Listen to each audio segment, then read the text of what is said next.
여러분 창세기가 이제 다 끝납니다. 오늘 내일 읽으면 50장까지 다 읽는데요. 오늘도 말씀 우리 같이 함께 읽어봅시다. 오늘 말씀은 창세기 49장 29절부터 50장 14절까지의 말씀이죠. 야곱이 죽음을 맞이하게 되는데요. 오늘 우리가 함께 좀 생각해 볼 것은 오늘 본문도 뭐 여러 가지 생각을 우리가 할 수 있을 것 같아요. 그래서 여러분들 말씀을 보면서 묵상하실 때 가장 먼저 야곱이 죽게 되는데 그 죽음에 대해서 성경은 무엇이라고 표현하고 있는지에 대해서 우리가 좀 살펴보았으면 좋겠습니다. 죽음은 무엇이라고 이야기하고 있는지. 그리고 두 번째는 야곱이 아들들에게 유언을 남기게 되죠. 그래서 그 유언은 무엇인지 살펴보고 야곱은 그렇다면 왜 그런 유언을 남겼을까에 대해서 우리가 함께 좀 고민해 보았으면 좋겠습니다. 그리고 또 한 가지는요, 우리가 그런 것 같아요. 죽음이라는 것은 언제나 사람을 좀 돌아보게 하는 것 같습니다. 오늘 아버지 야곱이 죽었는데 그 죽음을 바라보는 요셉과 아들들은 아버지의 죽음을 바라보면서 그들은 굉장히 긴 애곡 기간에 어떤 생각을 했을지 우리가 좀 상상해보고 묵상해보는 그런 시간이 되었으면 좋겠습니다. 네, 야곱이 드디어 죽음을 맞이합니다. 그리고 마지막 유언을 남기죠. 자신의 조상들의 땅에 자신을 묻어달라는, 그러니까 자신의 아버지, 할아버지가 묻힌 그곳에 자신도 장사해달라는 그런 유언을 남깁니다. 진짜 야곱의 인생은 굉장히 파란만장한 인생이었던 것 같고, 사실 분량으로 따지자면 창세기에 굉장히 많은 부분, 야곱의 시작부터 야곱의 끝까지 굉장히 긴 부분을 차지하고 있는 것이 야곱의 삶에 대한 이야기인데요. 오늘 본문을 보면 그의 죽음에 대해서 성경은 지속적으로 조상에게로 돌아갔다는 표현을 쓰고 있습니다. 하나님의 백성으로서 하나님을 알고 하나님의 백성으로 살아가는 사람들에게 있어서 죽음은 사실 모든 것의 단절이 아니라 사실은 돌아감의 의미가 굉장히 크다는 생각을 하게 됩니다.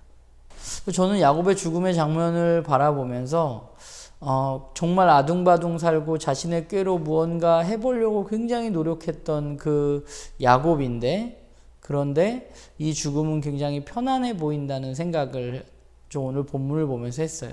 그런데 그것은 그가 그것을 너무 잘 알았기 때문이 아닌가라는 생각을 하게 됩니다. 죽음이 끝이 아니라 자신이 돌아간다는 사실에 대해서.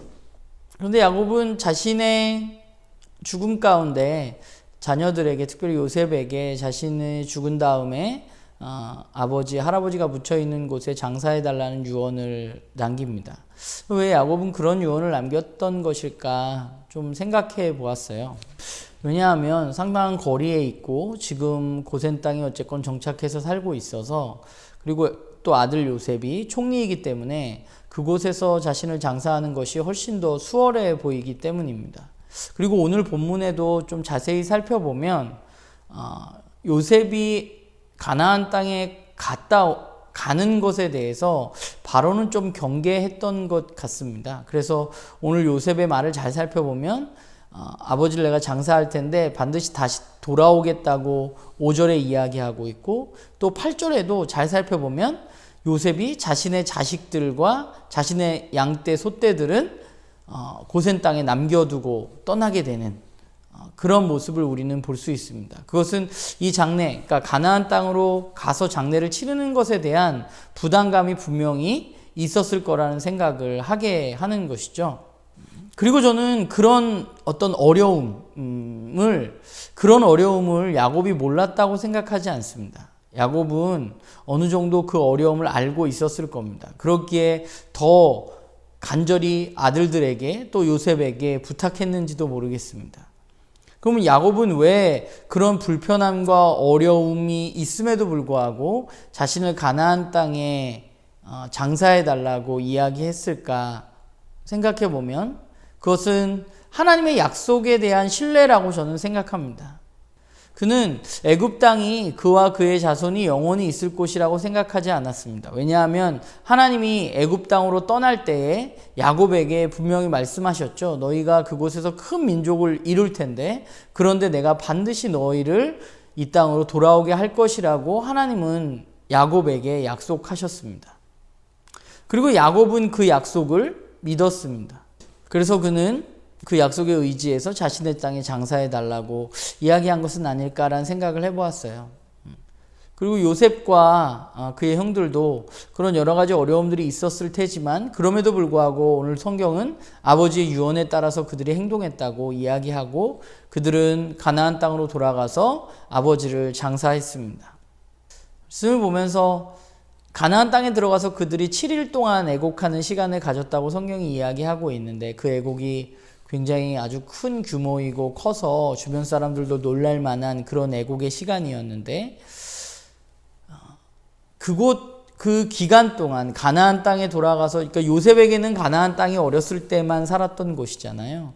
그런데 그 가나안 땅에 돌아가서 아버지를 장사하고 그곳에서 애곡하면서 요셉과 요셉의 자녀들은 어떤 생각을 했을까라는 생각을 좀 해보았어요.